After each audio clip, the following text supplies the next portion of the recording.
Bien, bueno, buenas tardes. Vamos a empezar con el seminario de hoy. En esta ocasión nos va a hablar Juan Hidalgo acerca de las representaciones de una familia de álgebra de Hopf punteada sobre los grupos diagonales. Adelante, Juan. Muchas gracias. Bueno, gracias por la presentación y por permitirme hablar en el seminario. El esquema de mi charla va a ser básicamente el siguiente. En primer lugar, bueno, voy a dar algunos elementos preliminares para que se pueda entender la charla. Después voy a describir más o menos cómo son las álgebras de Hopf punteadas complejas sobre los grupos diedrales. Esto, bueno, aquí voy a enumerar las distintas familias de ellas. Y por último voy a hablar de las representaciones irreducibles de una familia específica de estas álgebras a las cuales las llamamos ahí en el lambda. Bueno, en primer lugar voy a definir qué es el corradical de una álgebra de Hopf. Dada una álgebra de Hopf-H, el corradical que llamamos H0 es la suma de todas las subálgebras simples de H. Si con G de H denotamos el conjunto de los elementos de tipo grupo, o group likes también se les llama, entonces el corradical H0 contiene al álgebra de grupo de los group likes, y eso nos lleva a la siguiente definición. Decimos que un álgebra de Hopf-H es punteada si el corradical coincide con el álgebra de grupo de los elementos de tipo grupo o group likes. El problema general en el que se enmarca este trabajo es el siguiente. Dado un grupo finito, lo que se busca es clasificar las álgebras de Hopf punteadas de dimensión finita cuyo corradical sea el álgebra de grupo del grupo finito dado y hallar todas sus representaciones. Bueno, lo que nosotros hemos hecho es hallar representaciones, ¿no? Fundamentalmente en eso se centra el trabajo. Bueno, y esto para seguir enmarcando el trabajo que hemos llevado a cabo, o sea, aquí más o menos mencionamos trabajo de otros autores donde se estudian representaciones de una álgebra de Hopf-A. Por ejemplo, tenemos el trabajo de García Iglesias, donde el álgebra de Hopf es tal que su corradical es el álgebra de grupo de S3. Después, si tomamos como el doble de Drinfeld de una bosonización para G abeliano, bueno, se tienen estos trabajos que los presento al último en la bibliografía. Cuando tenemos G igual a S3, se tiene este trabajo, y me acuerdo que este es, si tomamos G, el grupo ideal, con M igual a 4T y T mayor o igual que 3, este es un trabajo de García y Bay. Bueno, otro trabajo importante es cuando se trata de un levantamiento de planos cuánticos. Y bueno, y por último, un trabajo que hemos consultado en su momento era cuando se trataba del superplano de Jordan, que está aquí en este trabajo, que como les digo, eso está el último en la bibliografía. Bueno, aquí voy a presentar el grupo diedral, probablemente sea conocido por muchos. Tomo un n natural, específicamente aquí me centro en m igual a 4t mayor o igual que 12, o sea que t va a ser mayor o igual que 3. El grupo diedral de orden 2m tiene esta presentación por generadores y relaciones. Voy a necesitar este n, por eso lo especifico aquí, lo defino como m sobre 2, y con omega en general voy a denotar una raíz emésima primitiva de la unidad, donde m es este numerito. Bueno, por otro lado, aquí tenemos cuáles son las representaciones irreducibles del álgebra de grupo de Bm. Siempre tenemos n-1 representaciones de dimensión 2, ρ L, definidas de esta forma, y además siempre tenemos 4 representaciones de dimensión 1 que se define de esta manera. Bueno, tenemos el grupo diedral y sus representaciones irreducibles. Bueno, para meternos ya un poquito más en, perdón, un poquito más en la álgebra de Hopf punteada sobre los grupos diedrales, definimos estos conjuntos, el I caligráfico, L caligráfico y K caligráfico. Estos conjuntos nos permiten caracterizar las distintas familias de álgebra de Hopf sobre DM.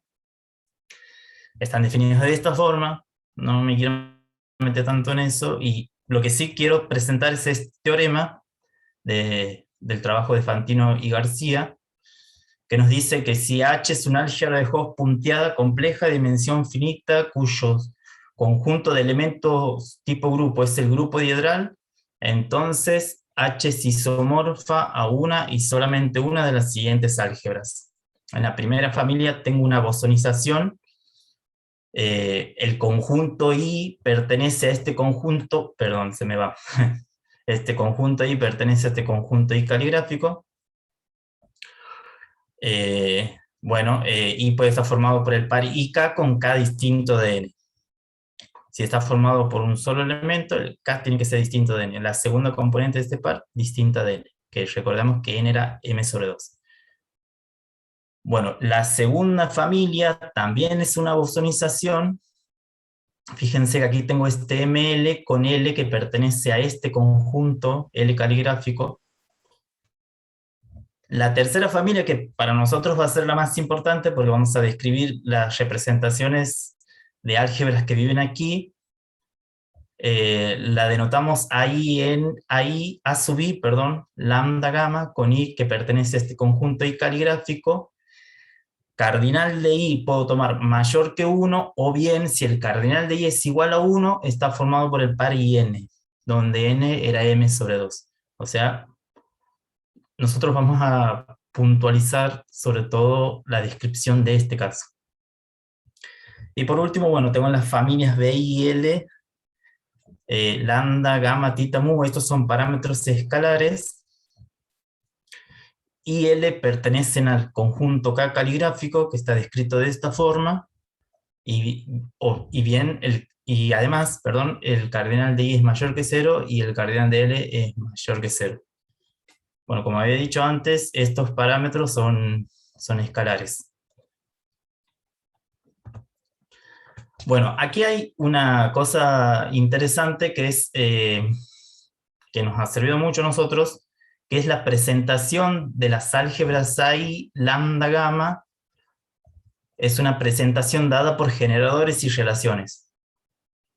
Entonces, esto es de suma utilidad para encontrar las representaciones. Esta es una descripción de A por generadores y relaciones. También, bueno, es importante señalar que la dimensión de AI lambda gamma es siempre 4 elevado al cardinal de I por 2m.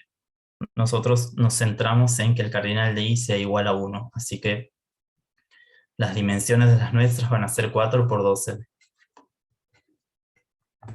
Y bueno, y esta es una presentación de las álgebras de tipo B, dada también por generadores y relaciones.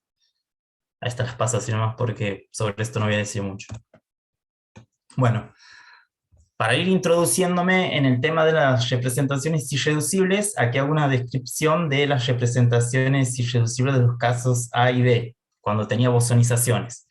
Entonces, aquí cito el trabajo de García Iglesias. La proposición 4.1 me dice que si tengo H una bosonización, con G es un grupo finito, donde G es un grupo finito, entonces las representaciones irreducibles de H están en correspondencia biyectiva con las representaciones irreducibles del álgebra de grupo. O sea, que para las familias A y B, las tengo caracterizadas a las representaciones irreducibles por un resultado conocido. Y bueno, la salvedad es que, bueno, donde tengo G voy a poner DM, donde tengo XQ voy a poner M sub I, donde o bien M sub I o M sub L, dependiendo si estoy en la familia A o en la familia B. Si estoy en la familia A, y tiene que ser de tal forma que tomo un par IK es distinto de N. Y si estoy en la familia B, ML tiene que ser tal que L pertenece al conjunto L caligráfico que lo había definido antes. Entonces, Una pregunta, Juan, sí, si sí, puedo por interrumpir. favor. En Sí, la, sí. en Decime. la proposición esta que está acá, es hipótesis que el álgebra esa de Nichols es de dimensión finita o no Nosotros nos necesariamente. concentramos, y nosotros medio que nos centramos en ese caso, pero la verdad que no me he puesto a ver eso en particular. Pero nosotros como que todos los casos que Está bien. mencionamos, nos concentramos en que la dimensión de la Nichols sea finita, ¿no? Sí, yo decía en la proposición esa de Agustín, digamos, si era hipótesis Claro, o no, digamos. Porque me parece como más o menos que tiene sentido considerando que en dimensión finita es local, ¿no? La Nichols, pero en dimensión infinita, no sé. claro. ¿Sabes? Va, Me puede ser parece, que sí para sea real nosotros, también. Bueno, nosotros no sé. usamos que sí, porque en este teorema, que es el de Fantino y García, nos usamos fuerte que la dimensión de la Nichols sea finita, digamos. No le hemos prestado atención a ese detalle, así que a los fines de ese trabajo Está bien, sirve no, está que bien. la Nichols sea Gracias. finita. No, por favor, por favor. Está bien. Entonces, dicho eso, más precisamente nos vamos a concentrar en las álgebras de la familia C. Las álgebras de la familia C, bueno, hace rato lo tiene el tema, son estas, las A sub I lambda gamma. Entonces, y necesariamente tiene que, si consta de un solo elemento, tiene que ser IN, N era M sobre 2 y lambda es distinto de 0.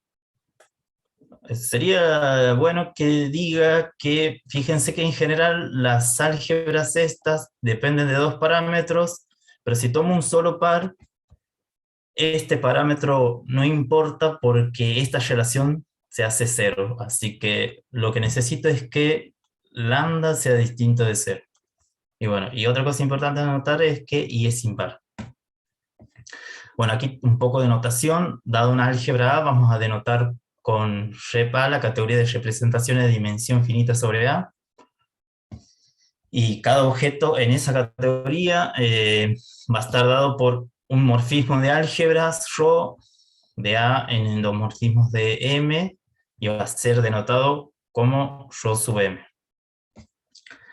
Bueno, este lema me va a servir más adelante, por eso lo menciono, y me dice que si tengo una álgebra A y B una subálgebra, y tomo dos representaciones en la categoría de representaciones de A, si la restricción de M y la restricción de N son no isomorfas e irreducibles en la categoría de representaciones de B, o sea, en el álgebra más chica, entonces M y N son no isomorfos e irreducibles en la categoría de representaciones de A.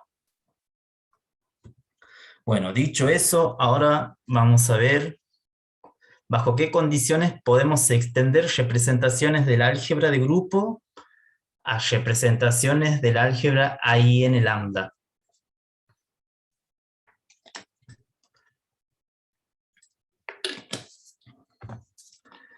Bueno, aquí de nuevo un poquito de notación. Si tomamos una representación del álgebra de grupo a la cual llamamos M sub eta, con M sub eta barra, vamos a denotar la representación que resulta de extender la representación del álgebra de grupo por 0. En el caso de que eso sea posible, no siempre se puede hacer. Bueno, tengo el siguiente lema. Dado una representación en el álgebra, o sea, si tomo una representación de dimensión 1 en el álgebra de grupo, siempre la puedo extender a una representación en el álgebra ahí en el lambda. Eso siempre se puede hacer. Y si tomo otra extensión de una representación de dimensión 1, necesariamente significa que estoy extendiendo por 0 la representación de dimensión 1 del álgebra de grupo. Eso es lo que me dice este primer punto. O sea, tomo una representación de dimensión 1 del álgebra de grupos, siempre la puedo extender al álgebra I en lambda, y la única manera es extender por 0. Bueno, este segundo punto me dice que puedo extender las representaciones de dimensión 2, o sea, considero los L entre 1 y n-1, puedo extender las representaciones de dimensión 2 del álgebra de grupo por 0, si, solamente si, omega a la 2 CLI es igual a 1.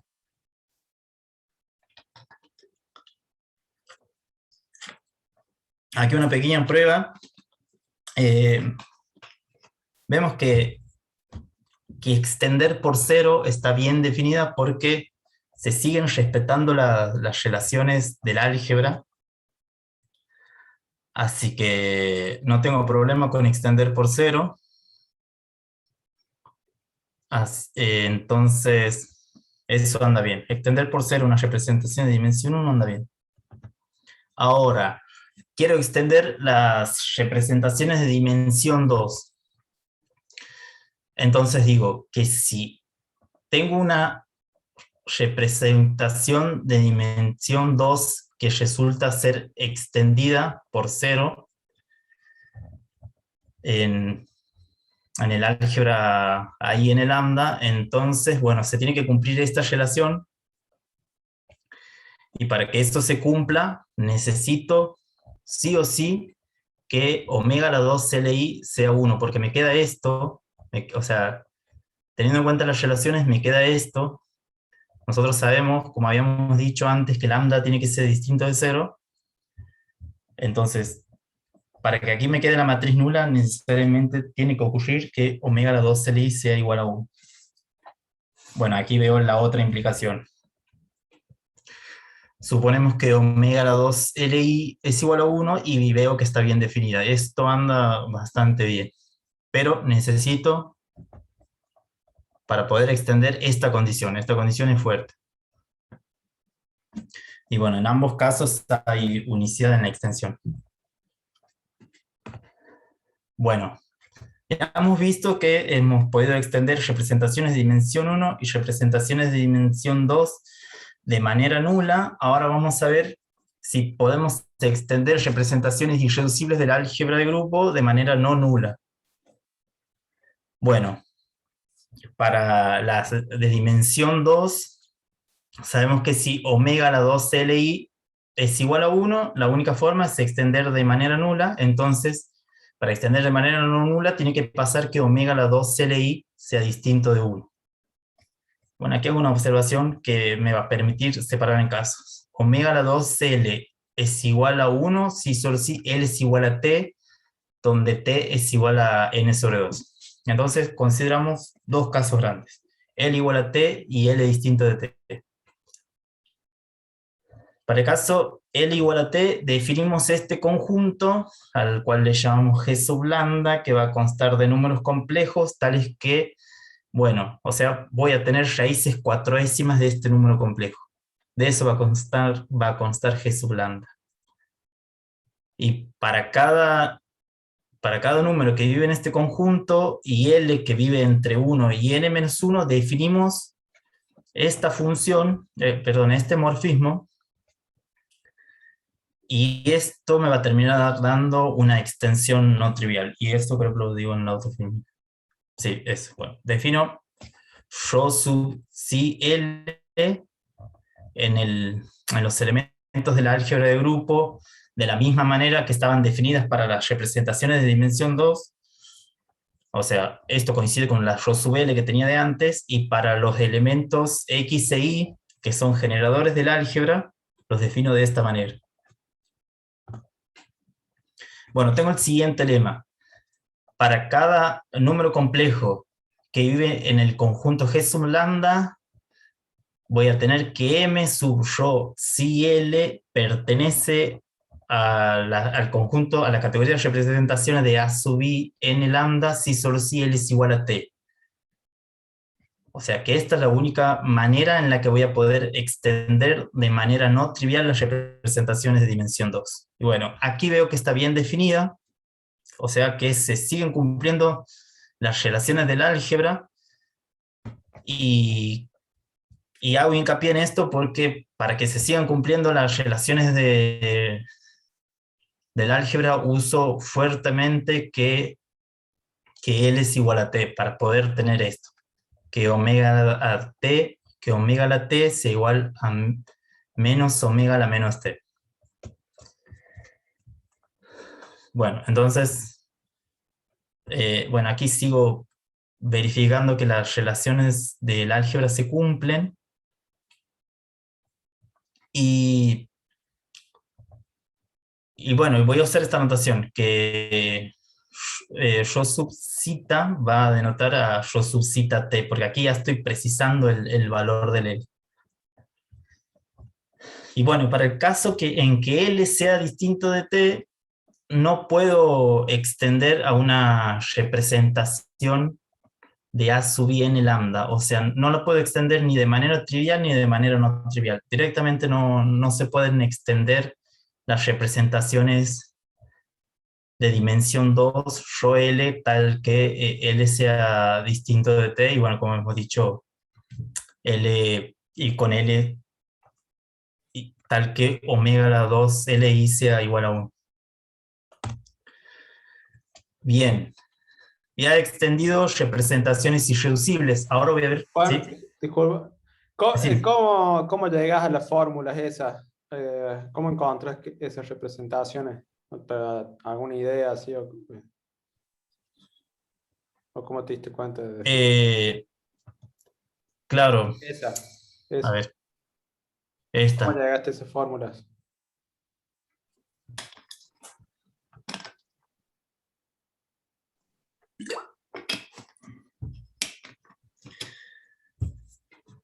Mira, ¿te digo la verdad o te miento? Te tengo que decir la verdad, ¿no? Lo que vos digas. No, bueno, te cuento cómo es. Esta parte es del trabajo de las chicas. Nosotros como que completamos esto. Ah, Esta parte la han hecho Adriana con unas chicas de Brasil. ah, Así que bueno, la magia de edición permite editar esta parte, pero esta parte no la he hecho yo. Sí, bien. ahí, perdón, ¿no? Esencialmente, cuando uno trata de verificar para qué L's que cumplen, que están entre 1 y n-1, y que cumplen también que omega las 2L y es distinto de 1, son representaciones, aparecen naturalmente estas. Ajá. O sea, es un chequeo de comprobar que las matrices 2x2 con las cuales se corresponderían a las acciones de los dos elementitos que no están en la álgebra de grupo, el X y el Y, aparecen condiciones que fuerzan que en los lugares de la diagonal tiene que ser 0 y los otros tienen que ser esencial. Fíjate que están invertidos, ¿no? Los valores estos, y después y aparece lo más por ahí el más raro, digamos, es el que cita es una raíz 4/10 de ese número, pero bueno, sale de las Ustedes ecuaciones. ponen ahí en la representación en ese 2x2 y ponen como incógnita esas matrices, no sé, A, B, C, D y ven qué sale. Bien. Exacto. Gracias. Y calculo que Bueno. en el caso en donde no hay, no tiene solución ese sistema. Exacto. Eso. Bueno, entonces, digamos, extendido representaciones irreducibles, ahora vamos a ver qué pasa con las extensiones de representaciones no irreducibles en el álgebra de grupo. Entonces, tomamos una M en rep A de A sub I n lambda, y la restringimos y me queda suma de representaciones aquí, irreducibles. Entonces, el primer lema considera el caso de que la restricción me dé suma de representaciones irreducibles de dimensión 1. Fíjense, aquí me queda una suma entre I, que va de I hasta S. Le pido que S sea mayor o igual que 2, o sea, exijo que aquí haya por lo menos 2 sumandos o más. Y en ese caso, que esté tomando una representación aquí, la restrinjo y me queda suma de 2, entonces eso me permite afirmar que M no es una representación irreducible en el álgebra I n lambda. Lo mismo pasa si restrinjo una representación del álgebra A y me quedan en el álgebra de grupo suma de representaciones de dimensión 1 y de dimensión 2, tampoco pasa que sea irreducible. Entonces ya voy descartando estos dos casos. Tengo suma de representaciones de dimensión 1 y aquí suma de representaciones de dimensión 1 y de dimensión 2. Bueno, y ahora esto está más esquematizado. Suponemos que la restricción me da suma de representaciones irreducibles de dimensión 2 en esta categoría, que es la categoría de representaciones del álgebra de grupo, o sea, restringo una representación del álgebra grande y me queda suma de representaciones de dimensión 2. El esquema de descarte consiste en esto. Restringo y me pueden quedar distintas combinaciones de estos casos. Que tenga suma de representaciones de dimensión 2, tales que el L con el que las indexo sea que omega a la 2 Li sea igual a 1, o bien puedo tener suma de representaciones de dimensión 2, donde el L sea igual a T, es decir, N sobre 2, o bien que no cumplan ninguna de estas dos condiciones. Puedo tener representaciones de dimensión 2 cuyo L que las caracteriza sea tal que omega a la 2 Li sea distinto de 1 y o LJ distinto de N sobre 2. Y a su vez, o sea, puedo tener solo sumandos de esta pinta, solo de esta, o combinaciones entre ellos. Pero... Ahí él dice LJ igual a T, pero es distinto de T, ¿no? En el último. Ah, sí, sí, perdón, porque si no se superpone con este. Sí. Entonces LJ es distinto de T. O sea, estos de aquí no cumplen ni las condiciones que cumplen estos, ni las condiciones que cumplen estos. Bueno, viendo así las distintas posibilidades, en el único caso donde encuentro una representación irreducible es cuando aparecen dos sumandos de esta segunda familia. Ahora voy a hacer una descripción precisa de eso. Pero tomando estos solos, y combinaciones entre ellos, a lo que llego es que solamente tomando dos sumandos aquí, encuentro una representación irreducible del álgebra A y N lambda. Bueno, O sea en primer lugar digo... puede ser, entonces lo sumo 2. Claro, exactamente. A igual a 2. Y 3 sí. y 4. No me da irreducible. No. No da irreducible. Eso es porque la álgebra de Nicol al cubo se hace 0. ¿No? Entonces por eso.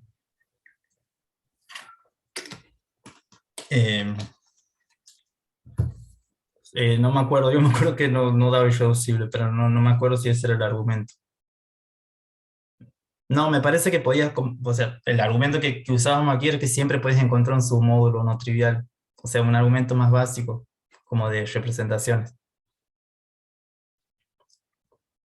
Pero bueno, entonces tomo A igual a 2. Lo primero que digo, se me va, perdón. Lo primero que digo es que no existe una representación de A y N lambda tal que su restringida, siempre restringo la álgebra de grupo, me quede suma de dos representaciones de dimensión 2 con omega a la 2 LJ distinto de 1, LJ distinto de T, y L1 más L2 distinto de N. O sea, aquí estoy restringiendo y me queda suma de 2, pero si tengo esto, no existe una M aquí, que sea representación directamente. Bueno, este lema me dice cuando sí tengo una representación que además es irreducible. Considero L1 y L2 mayor, o sea, ambos mayores e iguales que 1 y menores e iguales que N menos 1. Tales que cumplen esto, L1 más L2 es igual a N, omega a la 2 Li es distinto de 1, LJ es distinto de T, o sea, simultáneamente pasa esto. Y bueno, y si tomo una representación aquí, en A y n lambda, la restrinjo al álgebra de grupo, y me queda suma de dos representaciones de dimensión 2, entonces M sí es irreducible. Bueno, ¿por qué? Suponemos que M no es irreducible y tomamos una subrepresentación no trivial. Entonces, la restringida de N, de esta subrepresentación de M, va a ser o bien M sub rho L1 o bien M sub rho L2. Y no es posible porque nosotros ya habíamos dicho que en estos casos, que cuando no pasaba esto, y cuando, o sea, si pasaban estas cosas, no podíamos extender. Entonces, llegamos a un absurdo por eso. Porque ya hemos demostrado bajo qué condiciones sí se puede extender. Entonces, y bueno, y esas condiciones no están apareciendo aquí. Entonces, estas sí son irreducibles. Una M que cumple esto sí sería irreducible. Bueno, y ahora vamos a tratar de encontrar los morfismos y de describir más precisamente esta última familia de extensiones que nos estaba faltando. Y para cada L entre 1 y n-1, bueno, le pedimos que omega a la 2 CLI y sea distinto de 1 y que L sea distinto de T. Y construimos representaciones tales que su restringida me queda de esta pinta, M sub rho NL más M sub rho L. Como digo, que cumple esto. Entonces definimos los morfismos que me van a dar lugar a la representación. Los definimos de esta manera. Perdón. De esta manera para los elementos de grupo. Y para los elementos que no están en el grupo, pero que también me definen el álgebra, los defino de esta forma. Y bueno, aquí tengo esta proposición donde hago un raconto de lo que voy obteniendo y caracterizo cómo son las representaciones, cómo son las características de las representaciones que he obtenido. Entonces, las extensiones de representaciones de dimensión 1 y de dimensión 2 son irreducibles no equivalentes en la categoría de representaciones del álgebra ahí en el lambda. Las representaciones de dimensión 2 que resultan de extender de manera no trivial son irreducibles para cada número complejo que vive en G sub lambda, que era el conjunto de raíces 4/10 de otro número complejo. Y bueno, y son equivalentes entre sí, dos representaciones en esta familia son equivalentes entre sí, sí, solo sí, estoy hablando del mismo número complejo. Tengo el mismo número complejo. Y las representaciones MFL y MFL', que más o menos las he descrito aquí, son irreducibles y son no equivalentes cuando, bueno, L se mueve en un conjunto más chico que antes, L se mueve entre 1 y n sobre 2 menos 1. Y bueno, sabíamos nosotros que omega a la 2 CLI tiene que ser distinto de 1. Bueno, y aquí sí hago una enumeración de las representaciones irreducibles del álgebra I en el lambda. O sea, esto es una especie de repaso, pero que me va llevando al resultado principal. En la primera familia de representaciones irreducibles de I en el lambda va a estar dada por extensiones triviales de las representaciones de dimensión 1 del álgebra de grupo. O sea, en los generadores X e Y vale 0 y para los elementos del álgebra de grupo vale como antes. La segunda familia consta de extensiones triviales de representaciones de dimensión 2 del álgebra de grupo. Aquí siempre le tenía que pedir que omega 2 CLI sea igual a 1. Y para los elementos del álgebra de grupo vale como antes, y para X e Y, que son elementos del álgebra, generadores también, me tiene que dar 0, perdón.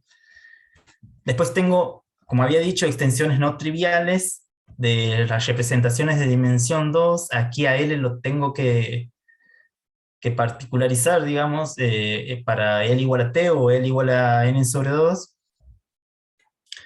Y bueno, la defino de esta forma. Para los elementos del álgebra de grupo se define de esta manera. Fíjense que aquí el L está como particularizado, y para X e Y lo defino de esta manera. Y bueno, como habíamos dicho, zeta es un número complejo que es una raíz cuatrodécima de este otro número complejo. Bueno, tengo esas representaciones irreducibles. Y por último, tengo dos familias de representaciones de dimensión 4, que son estas a las que he llamado FL y FL', definidas de esta forma. O sea, eso como para hacer una enumeración de las representaciones irreducibles del álgebra I en el lambda. Bueno, voy a hacer una mención a la cantidad de representaciones que me aporta cada familia en cada caso. La primera familia siempre me da 4 representaciones irreducibles. La segunda familia me da cantidad de representaciones ρL, que es igual al cardinal de este conjunto, de los L, que se mueven aquí, L se mueve entre 1 y n-1, y tal que L es dividido por este número, que nosotros hemos visto que es igual a este número, que es esto denota la parte entera de este cociente entre n-1 y dividido n sobre el máximo común divisor entre i y n, que en definitiva me termina dando el máximo común divisor entre i y n-1. Esta es la cantidad de representaciones irreducibles de la segunda familia. En la tercera familia siempre tengo 4 representaciones irreducibles, una por cada raíz cuatrodécima de la unidad del número complejo menos 4 lambda al cuadrado. Y en la cuarta familia, el conjunto de representaciones es este, FL, FL', L se mueve en un conjunto más chico que en el anterior. Fíjense que L se mueve entre 1 y n sobre 2 menos 1, y L tiene que ser tal que no es dividido por este número, que es n sobre el máximo común divisor entre i y n, y el cardinal es esto. El cardinal nos queda esto. Bueno, aquí esto denota la función parte entera, pero en definitiva lo que logramos ver es que es n menos el máximo común divisor entre i y n menos 1. Bueno, aquí voy a hacer una pequeña observación sobre la segunda familia. Si n son coprimos, entonces omega la 2 Li es distinto de 1 y no me aporta ninguna representación irreducible la segunda familia cuando i y n son coprimos. Pero si i divide a n, entonces, bueno, i tiene que ser mayor que 1, entonces el conjunto de tales representaciones es este. Y bueno, sobre la cuarta familia, también una observación para el caso en que i y n sean coprimos. Si i y n son coprimos, entonces omega la 2 Li es distinto de 1. Entonces aquí voy a tener representaciones FL y FL', con L entre 1 y n sobre 2 menos 1, porque para todos estos se va a cumplir esta condición. Y obtenemos 2 por n sobre 2 menos 1 representaciones. Perdón. Ahí te hacen una pregunta en el chat. Perdón. Preguntan, ¿qué era el I? El I aparece aquí cuando defino las álgebras I en el lambda.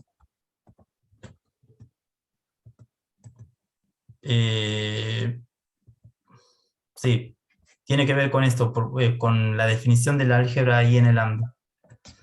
Fíjense que aquí digo, en esta charla consideramos las álgebras de la familia C con I, que consta de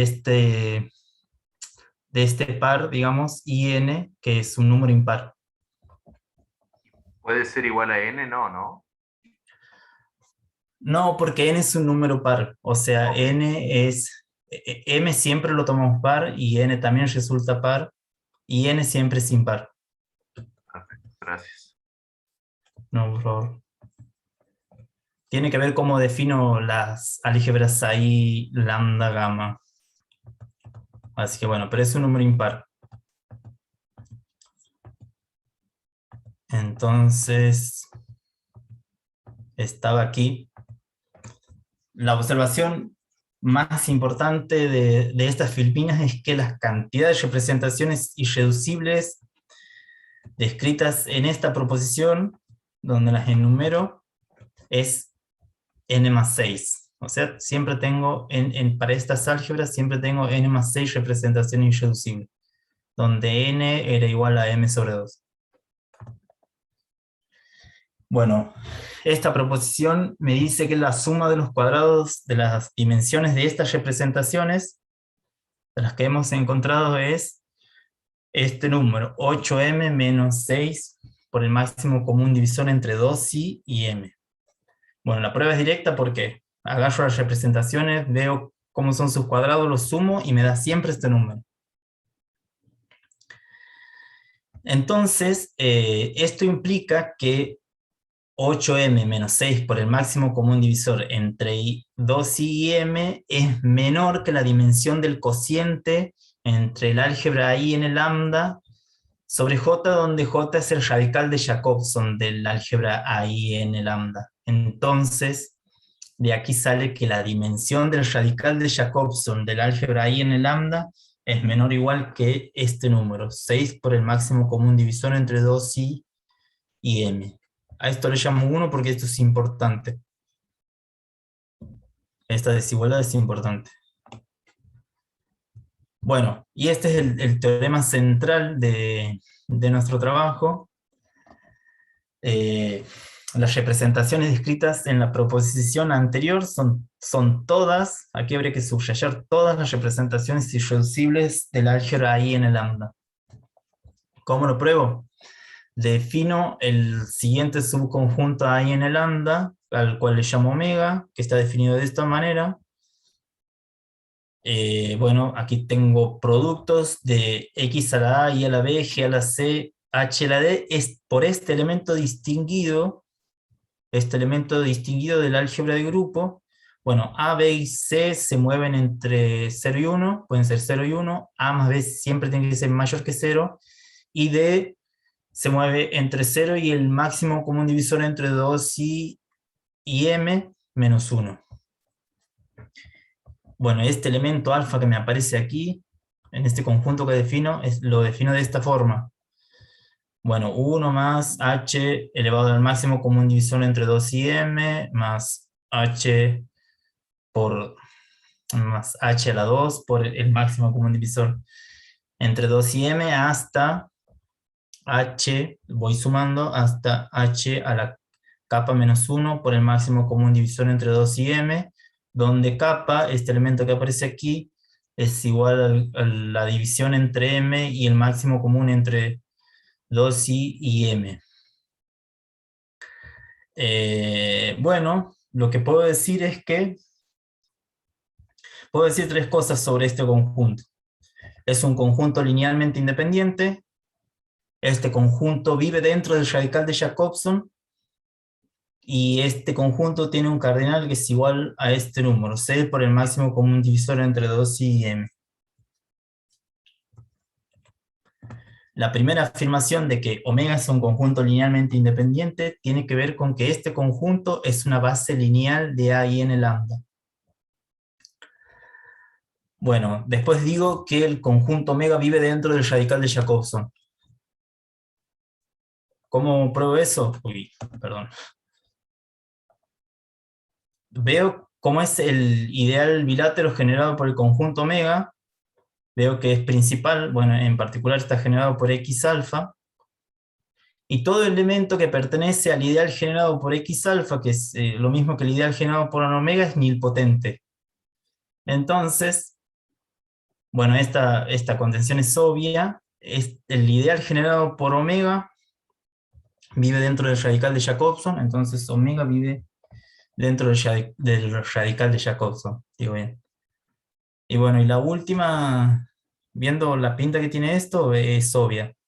Entonces el cardinal de omega es 6 por el máximo común divisor entre 2 y m. Perdón, te hago una Sí. pregunta rápida ya que estoy entendiendo. ¿Cuál es la definición del radical de Jacobson?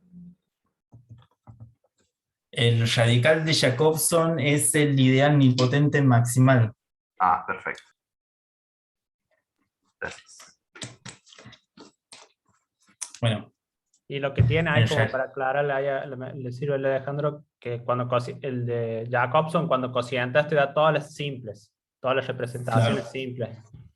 claro, el cociente te queda semisimple y te quedan suma de simples. Bueno, entonces, como consecuencia de todo esto, la dimensión del radical de Jacobson es mayor o igual que 6 por el máximo común divisor entre 2 y m. Como les había dicho, miren, aquí tengo la desigualdad en el otro sentido. Y aquí tengo la igualdad en el otro sentido. Entonces, en un sentido y en otro sentido. Entonces tengo la igualdad.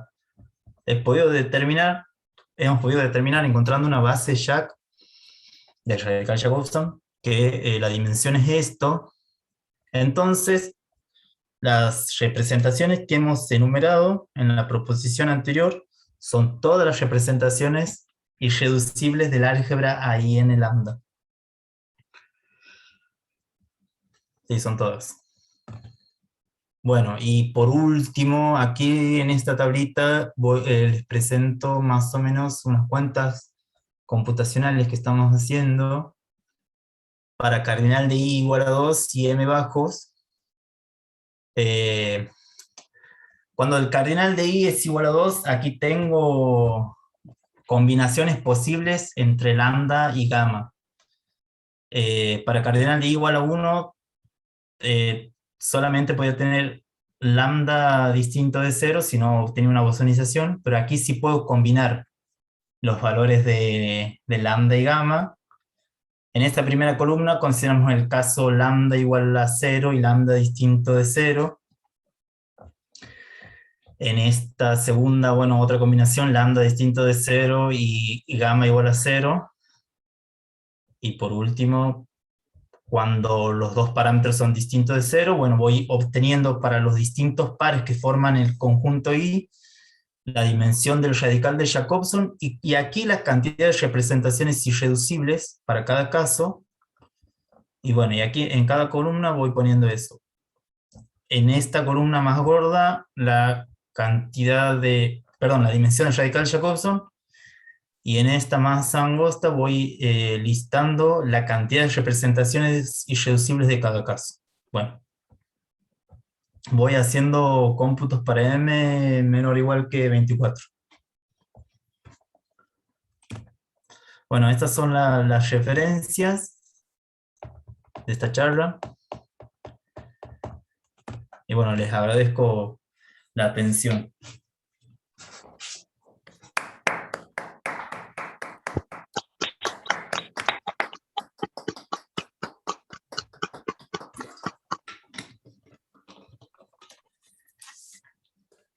Bueno, muchas gracias, Juan. ¿Hay preguntas, algún comentario alguien quiera hacer?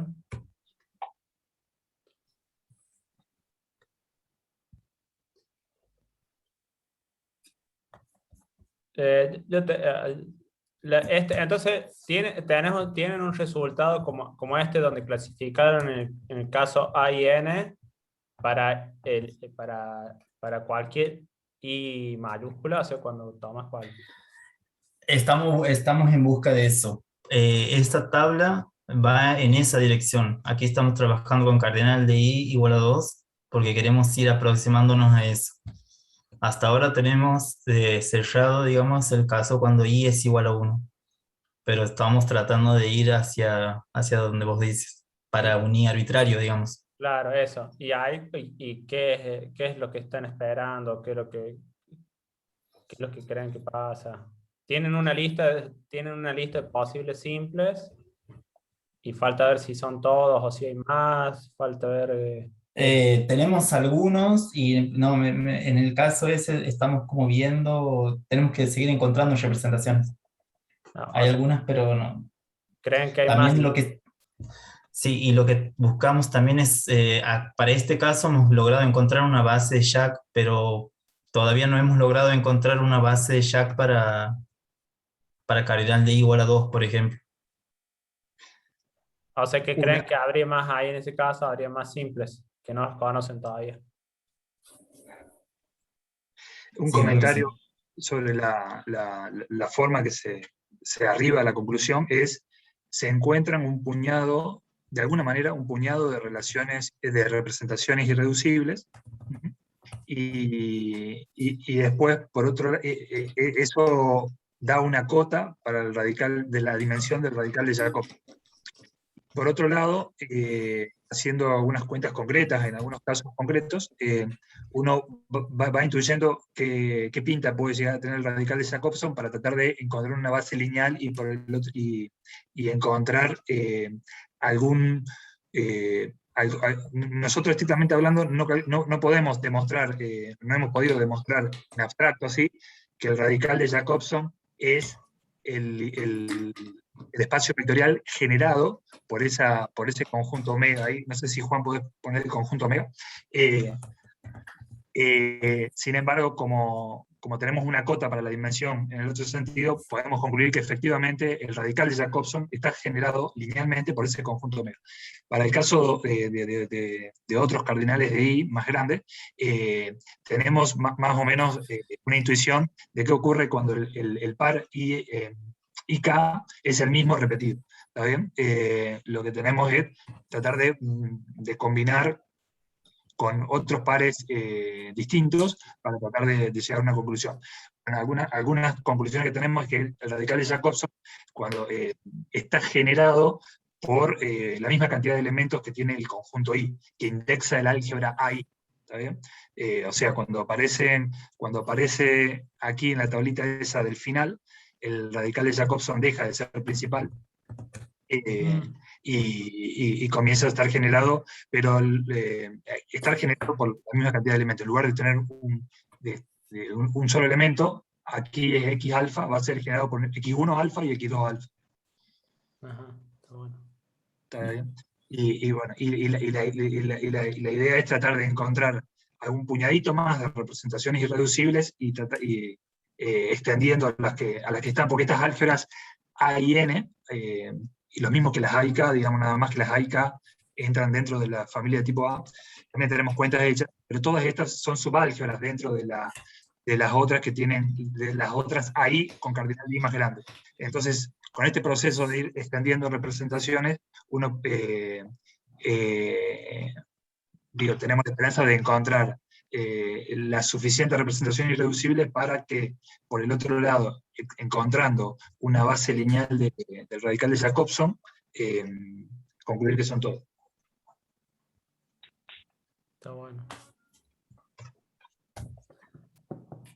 Está bueno, es interesante, da ganas ahí de meterle mano. Pasa, este es un lindo problema. Sí. Sí, lo que tiene de bueno es, bueno, se exhibe la pinta concreta que tiene el radical de Jacobson de esta familia de álgebras, de una familia infinita de álgebras, ¿no? Y bueno, vamos a poder hacer lo mismo con las otras.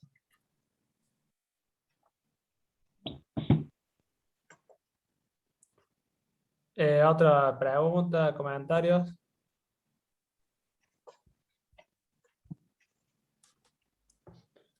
Si no, bueno, le agradecemos de vuelta a Juan y corte de grabación.